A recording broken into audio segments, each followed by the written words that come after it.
जय माता दी। आज हम दुर्गा सप्तशती का तीसरा अध्याय श्रवण करेंगे। महर्षि मेद ने कहा, महिषासुर की सेना नष्ट होती देखकर उस सेना का सेनापति चिक्षुर क्रोध में भर देवी के साथ युद्ध करने के लिए आगे बढ़ा। वह देवी पर इस प्रकार बाणों की वर्षा करने लगा मानो सुमेरु पर्वत पानी की धार बरसा रहा हो। इस प्रकार देवी ने अपने बाणों से उसके बाणों को काट डाला तथा उसके घोड़ों व सारथी को मार दिया। साथ ही उसके धनुष और उसकी अत्यंत ऊंची ध्वजा को भी काटकर नीचे गिरा दिया। उसका धनुष कट जाने के पश्चात उसके शरीर के अंगों को भी अपने बाणों से बीन दिया। धनुष, घोड़ों और सारथी के नष्ट हो जाने पर वह असुर ढाल और तलवार लेकर देवी की तरफ आया। उसने अपनी तीक्ष्ण धार वाली तलवार से देवी के सिंह के मस्तक पर प्रहार किया और बड़े वेग से देवी की बाईं भुजा पर वार किया, किंतु देवी की बाईं भुजा को छूते ही उस दैत्य की तलवार टूटकर दो टुकड़े हो गई। इससे दैत्य ने क्रोध में भरकर शूल हाथ में लिया और उसे भद्रकाली देवी की ओर फेंका। देवी की ओर आता हुआ वह शूल आकाश से गिरते हुए सूर्य के समान प्रज्वलित हो उठा। उस शूल को अपनी ओर आते हुए देखकर देवी ने भी शूल छोड़ा और महाअसुर के शूल के 100 टुकड़े कर दिए। साथ ही महाअसुर के प्राण भी हर लिए। चिक्षुर के मरने पर देवताओं को दुख देने वाला चामर नामक दैत्य हाथी पर सवार होकर देवी से लड़ने के लिए आया और उसने आने के साथ ही शक्ति से प्रहार किया, किंतु देवी ने अपनी हुंकार से ही उसे तोड़कर पृथ्वी पर डाल दिया।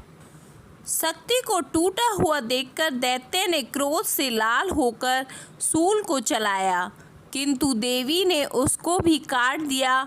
इतने में देवी का सिंह उछलकर हाथी के मस्तक पर सवार हो गया और दैत्य के साथ ही बहुत ही तीव्र युद्ध करने लगा।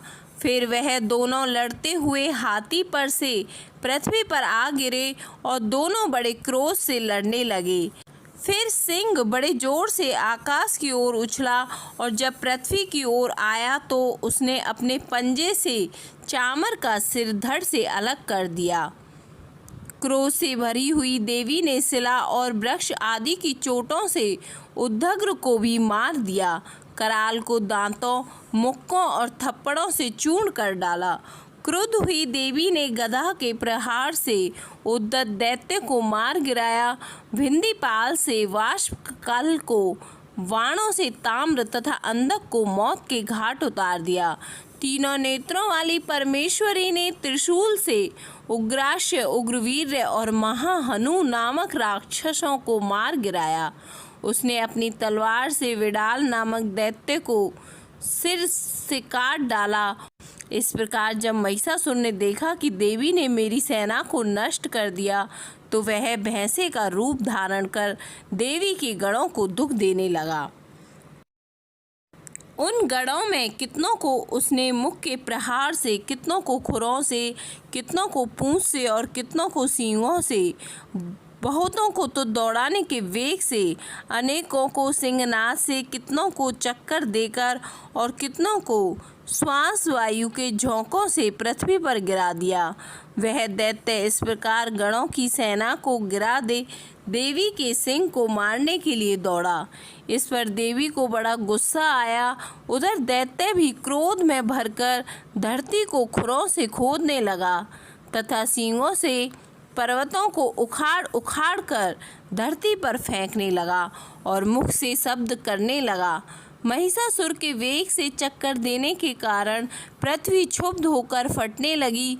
उसकी पूंछ से टकरा कर समुद्र चारों ओर फैलने लगा। हिलते हुए सींगों के आघात से मेघ खंड खंड हो गए और श्वास से आकाश में उड़ते हुए पर्वत फटने लगे। इस तरह क्रोध में भरे हुए राक्षस को देख चंडिका को भी क्रोध आ गया और वह उसे मारने के लिए क्रोध में भर गई। देवी ने पास फेंक कर दैत्य को बांध लिया और उसने बंध जाने पर दैत्य का रूप त्याग दिया और सिंह का रूप बना लिया। और ज्यों ही देवी उसका सिर काटने के लिए तैयार हुई कि उसने पुरुष का रूप बना लिया, जो कि हाथ में तलवार लिए हुए था। देवी ने तुरंत ही अपने बाणों के साथ उस पुरुष को उसकी तलवार ढाल सहित बींध डाला। इसके पश्चात वह हाथी के रूप में दिखाई देने लगा और अपनी लंबी सूंड से देवी के सिंग को खींचने लगा और गर्जन करने लगा। देवी ने अपनी तलवार से उसकी सूंड काट डाली। तब राक्षस ने एक बार फिर भैंसे का रूप धारण कर लिया। पहले की तरह चर अचर जीवों सहित समस्त त्रिलोकी को व्याकुल करने लगा। इसके पश्चात क्रोध में भरी हुई देवी बारंबार उत्तम मधु का पान करने लगी और लाल लाल नेत्र करके हंसने लगी। उधर बलवीर तथा मद से क्रुद्ध हुआ दैत्य भी गरजने लगा। अपने सिंगों से देवी पर पर्वतों को फेंकने लगा। देवी अपने बाणों से उसके फेंके हुए पर्वतों को चूर करते हुए बोली, ओ मूढ़, जब तक मैं मधुपान कर रही हूँ तब तक तू गरज ले, और इसके पश्चात मेरे हाथों तेरी मृत्यु हो जाने पर देवता गरजेंगे। महर्षि मेधा ने कहा। यूँ कहकर देवी उछलकर उस दैत्य पर जा चढ़ी और उसको अपने पैर से दबाकर सूल से उसके गले पर आघात किया। देवी के पैर से दबने पर भी दैत्य अपने दूसरे रूप में अपने मुख से बाहर आने लगा। अभी वह आधा ही बाहर निकला था कि देवी ने अपने प्रभाव से उसे रोक दिया। जब वह आधा निकला हुआ ही दैत्य युद्ध करने लगा तो देवी ने अपनी तलवार से उसका सिर काट दिया। इसके पश्चात सारी राक्षस सेना हाहाकार करती हुई वहां से भाग खड़ी हुई और सब देवता अत्यंत प्रसन्न हुए तथा ऋषियों महर्षियों सहित देवी की स्तुति करने लगे। गंधर्वराज गान करने लगे और अप्सराएं नृत्य करने लगीं। तृतीय अध्याय समाप्त।